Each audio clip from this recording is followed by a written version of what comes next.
Have you ever found yourself in this situation? It's early morning, you're standing in front of a closet packed with clothes, yet the only thought in your mind is, I have nothing to wear.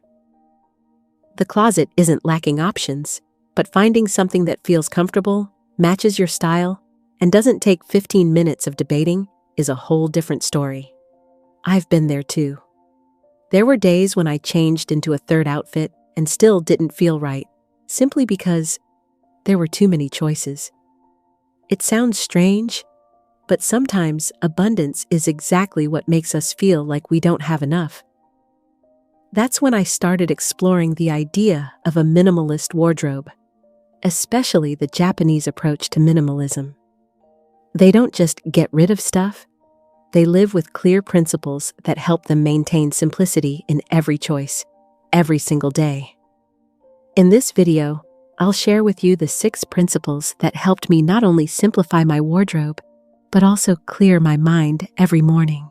You don't need an exceptional fashion sense, and you don't need to chase trends. You can still look great, simply because you're dressing for yourself. And if you stay until the end, I'll share a small monthly habit that helps me keep my wardrobe tidy without ever having to redo the whole thing from scratch. Ready? Let's dive in and discover how to finally stop feeling like you have nothing to wear. 1. Controlling what comes in and what goes out keeps your wardrobe from ever getting cluttered again. Imagine this. You've just bought a new shirt, perfect fit, flattering color, totally your style, and right on trend. You bring it home, hang it in your closet, and then what happens? It disappears into a forest of other clothes. You might even forget you bought it. I used to be exactly like that, buying another shirt, thinking it would complete my wardrobe. But a few weeks later, I realized I was still wearing the same familiar pieces, while the new ones sat untouched. My closet kept getting fuller, yet I didn't feel like I had more. It felt like the clothes were controlling me. That's when I learned a crucial principle in my minimalist journey: managing what goes in and what goes out. It's not just about owning less, it's about creating a flow, a circulation system for your wardrobe. Think about it. Like a home with an entrance and an exit. If things only ever come in and never go out, it's only a matter of time before everything becomes cramped and chaotic. In means anything you add to your closet, something you buy, a gift, something you brought back from your parents' house, or a piece picked up during an emotional shopping moment. Out is anything you intentionally remove, donating, gifting, selling, or repurposing. And to maintain a truly minimalist wardrobe, you need to consciously manage both directions. I started with one simple rule: one in, one out. Every time I wanted to buy something new, I asked myself, is there anything in my closet I can let go of? If the answer was no, I'd pause the purchase. That question alone helped me realize how many times I wanted to buy, not because I needed something, but because of impulse, ads, or the feeling of being bored with my current clothes. The Japanese have a beautiful philosophy. They don't see minimalism as lacking, but as refined selection. They appreciate empty space. A wardrobe doesn't need to be full, it just needs to be right. I once read a study about Japanese aesthetics that said emptiness, is also part of beauty. And a closet works the same way. Empty space lets you breathe, see clearly, choose easily, and feel more satisfied with what you already have. Another thing I learned was setting a total item limit. For spring-summer, I chose the number 40, including shoes and accessories. It sounds small, but you'd be surprised how little you actually need. Every month, I spend 30 minutes reviewing what I haven't worn, what no longer feels right, and if I've added something new, what I'll intentionally remove. Once, I bought a beautiful blazer, simple, elegant. Instead of cramming it into my closet, I chose an older blazer with a similar style that I hadn't worn in over a year. I gifted it to a friend who loves vintage fashion. What happened? My closet didn't get fuller, and I knew that old blazer would be worn and appreciated again. I know, it's easier said than done. Letting go of clothes you once paid for or once loved can be hard. But I always remind myself, an unused item is a wasted item. And if it could become someone else's favorite, why not let it go? The moment you begin controlling what goes in and what comes out, everything changes. Your closet becomes cleaner and easier to navigate. But more importantly, you start feeling in control of your space. You develop a healthier relationship with fashion. You dress not because you have a lot, but because you've chosen well. Just one small rule, one in, one out, and a little intentional review each month is all it takes for your wardrobe to stop being a daily struggle and start becoming a space you truly love. 2. Japanese-style hanging and folding helps you see your entire wardrobe clearly. I want you to think back to the last time you opened your closet. What did you see? Maybe a row of shirts hanging unevenly, a bunch of wrinkled t-shirts squeezed together in a drawer, and somewhere in the back, a jacket you thought you'd lost. Sound familiar? A closet full of clothes, yet nothing feels like it's in the right place. And somehow, there's nothing to wear. For me, that used to be a weekly scene. Every morning felt like a mini battle.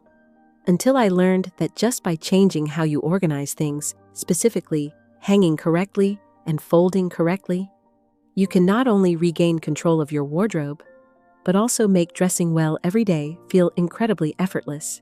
It sounds simple, right? Hanging and folding. But in reality, this is a key part of the minimalist lifestyle, especially the way the Japanese have refined it over centuries. The way you store your clothes reflects how you value them. The more you appreciate what you own, the more you want to give each item its proper place. I started by clearly separating what needs to be hung from what should be folded. Anything that wrinkles easily, shirts, blazers, dresses, coats, I hang. Softer items that don't crease much, like t-shirts, jeans, and sleepwear, I fold into drawers. And this isn't just about aesthetics. It genuinely helps you see everything you own. Because let's be honest, if you can't see an item, chances are you won't wear it. One small change that completely transformed how my closet feels was using matching hangers. I chose slim, neutral-colored hangers, all identical. And the moment I replaced all the mismatched hangers, my closet looked like it had been professionally redesigned. I grouped similar items together, shirts with shirts, jackets with jackets, and arranged them by color from light to dark. It took maybe 30 minutes the first time, but every single morning afterward felt smoother. And for the folded items, I started using the standing fold, something you might know from Marie Kondo, where clothes stand upright like books on a shelf. That way, when I opened a drawer, I could see everything at a glance instead of digging through layers. I didn't expect such a small change to drastically reduce my habit of wearing the same few items just because they were always on top.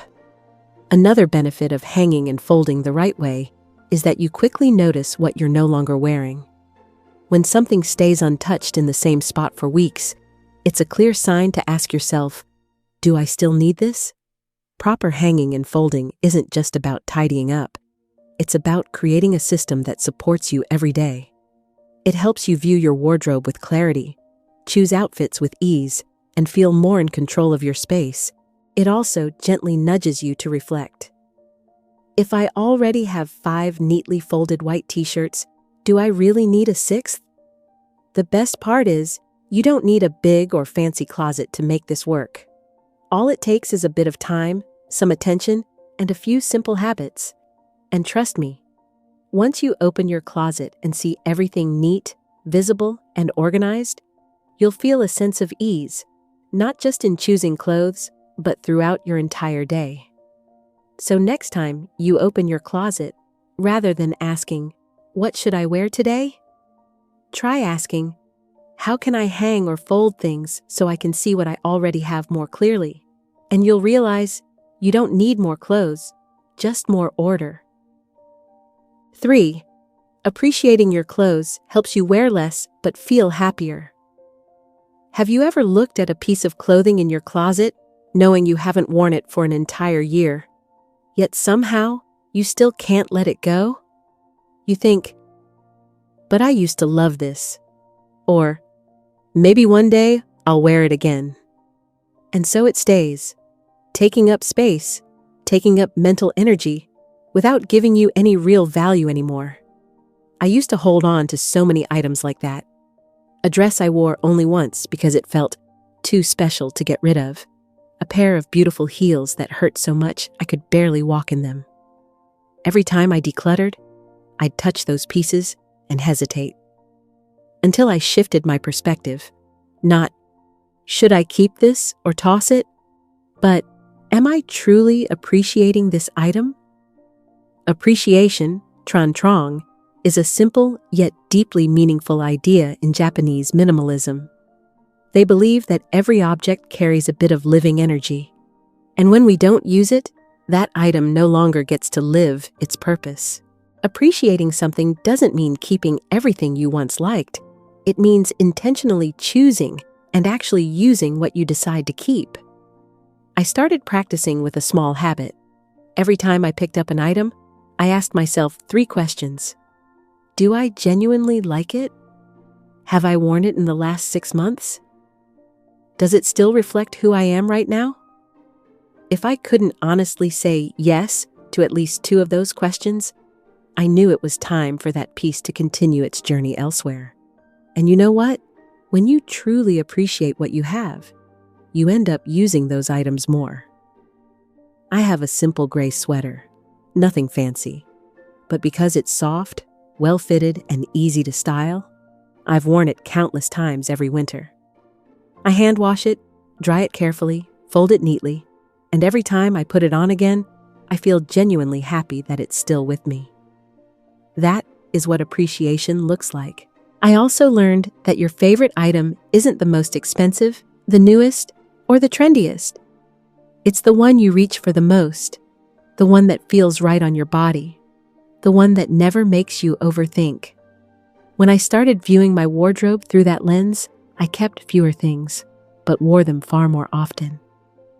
Everything had a clear place, was properly cared for, and most importantly, was truly lived in. A friend once told me, "If you don't take care of your clothes, how can you expect them to help you feel confident every day?" And she was right. When you fold carefully, hang things neatly, and care for them properly, you're sending a message to yourself. I matter enough to deserve clothes that are treated well. Of course, there will be pieces you keep purely for sentimental reasons, and that's perfectly fine, but keep them out of gratitude and intention, not out of guilt or fear of regret. If you no longer wear something, place it in a separate memory box.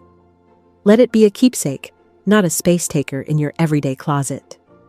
Appreciation also transforms how you shop. No more impulsive purchases, no more falling for sales. You'll naturally begin asking, "Will I wear this at least 30 times?" And only bring it home if the answer is yes. When you change how you see your clothes, from things to wear to companions that support your daily life, you'll notice your wardrobe becomes less chaotic and your mind feels lighter. You don't need a lot to feel enough. You just need to genuinely love and use what you have. And next time you choose an outfit, take a few seconds to thank it. It may sound a little unusual, but it reminds you of this.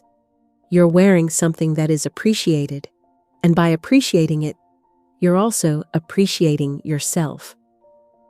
4. Recognizing when an item has lost its value makes letting go so much easier. One of the hardest parts of maintaining a minimalist wardrobe isn't stopping yourself from shopping. It's having the courage to let things go. Letting go of items that technically speaking, are still fine. They're not torn, not obviously out of style. Some even look brand new. But deep down, you're never going to wear them again. I used to have a pair of wide-leg jeans from my college days, once my absolute favorite. They carried so many memories, road trips, first dates. Even though I hadn't worn them for 3 years, each time I cleaned my closet, I folded them neatly and told myself, let's keep it for one more season. That season turned into many, and the jeans just sat there, not hated, but not used either. Then one day, I sat down and asked myself, does this item still bring any real value to my life? Not just material value, but practical value. Do I still find it beautiful? Does it still fit my current lifestyle? Do I feel good wearing it? And the answer was no. That's when I started applying a new standard. Don't keep something just because it's still new, or maybe I'll use it someday. Instead, focus on its real, present-day usefulness. In other words, does this item still serve the life I'm living now? Have I worn it at least once in the last 6 to 12 months? If not, does it have a meaningful reason to stay? Many of us keep clothes for when I lose weight, for a special occasion, or just in case. But the truth is, if you haven't worn something for an entire year, you probably won't wear it again. Not because you're lazy, but because your life, your body, your style have changed. Holding on to things that no longer fit who you are only adds chaos to your mornings and buries the items that actually deserve to be worn. A small tip I use when I'm unsure is the reverse hanger method. Hang the item backward. When you wear it, hang it back normally. After a few months, anything still hanging backward is something you haven't touched. If you fold your clothes, put a tiny sticker in the drawer, and mark the items you haven't worn this season, it forces you to face your real habits, not your memory of them. Sometimes we hesitate to let go because of guilt. I spent money on this. But I believe that if an item sits unused, unworn, unloved, it's already being wasted. Instead, give it the chance to live again through someone else, someone who truly needs it and will appreciate it. I remember giving away those old jeans. The friend who received them tried them on right away. Her eyes lit up and she said, "Oh my gosh, they fit perfectly." And you know what? I didn't feel regret. I felt lighter because I knew I had freed up space and made someone happy. Recognizing when an item has reached the end of its usefulness is a huge milestone in minimalist living. It allows you to keep only what reflects who you are today, not who you were 5 years ago. And more importantly, it helps you get dressed with clarity and comfort without that lingering feeling of, why is my closet full, but I still have nothing to wear? Next time you're standing in front of your wardrobe, try asking yourself, am I keeping this because I need it or because I'm afraid to let it go? And if your answer leans toward the latter, maybe it's time to say thank you and let that item move on to its next chapter. 5. Sharing your clothes gives each item a longer, more meaningful life. One surprising thing I learned on my minimalist journey is this: sharing your wardrobe with others doesn't just reduce the number of clothes you own. It helps you feel more connected, both to your belongings and to the people around you. I used to think sharing clothes simply meant donating old or unused items. And yes, that's one way. But later, I realized sharing can be softer, more personal, and sometimes genuinely fun. I have a close friend with a similar body type and a style that overlaps with mine. One day, she came over, tried on a dress I had bought but never worn. You know, the kind you buy because it looks amazing online, but once it arrives, it just doesn't feel like you anymore. That kind. But when she put it on, it looked perfect. Without hesitation, I said, "Keep it. I've never worn it, and it's just sitting here doing nothing." She accepted it shyly at first, but ended up wearing it to dinner that same evening, and she looked radiant. After that, we created a little tradition. At the start of each season, we each pick a few items we no longer wear and invite the other to try them. If it works, keep it. If not, pass it along. It sounds simple, but it completely changed how I view ownership. Something that no longer fits my life can still hold full value for someone else. And by sharing it, I'm extending its lifespan, letting it continue to be worn and appreciated. That, to me, is real appreciation, not keeping something locked away in a closet out of guilt. I started doing the same with family, my mom, my sister, even my neighbor. I once had a lovely silk scarf that I rarely used and gifted it to my older neighbor, who adores elegant accessories. She was so touched that she told me she wore it to visit an old friend and received compliments the entire day. And me? I felt like the scarf had found its new home. Sharing doesn't always have to mean giving things away either. There are so many online groups and even apps where people exchange clothes. You can swap a shirt you don't wear anymore for someone else's t-shirt. No one spends money, yet both people get something new. And the more you realize you can pass things on or trade them, the more thoughtful you become with new purchases, because you know someone out there may truly need the item you currently own. A small system I love is keeping a little box in my closet. I call it my transition box. Whenever I find an item I no longer love but am unsure about letting go of, I place it inside. If a month passes and I haven't thought about it or needed it, I know it's time to release it. Then I think, who in my life might enjoy this? Or I bring it to a local charity. The best part about sharing isn't that your wardrobe gets lighter. It's the sense of ease, connection, and generosity you gain. You're not only giving an item a second life, but you're also making someone feel cared for. And maybe they'll pass that kindness along to someone else, creating a circle of positivity. So the next time you open your closet and spot a few pieces you no longer wear, consider sharing them. It doesn't have to be anything big. Just start with one shirt you know you won't use, but someone else would truly enjoy. You'll see, a minimalist wardrobe doesn't reduce connection. It expands it in the most gentle and human way. 6. Dress for yourself, not for other people's eyes. There was a small moment that changed everything for me.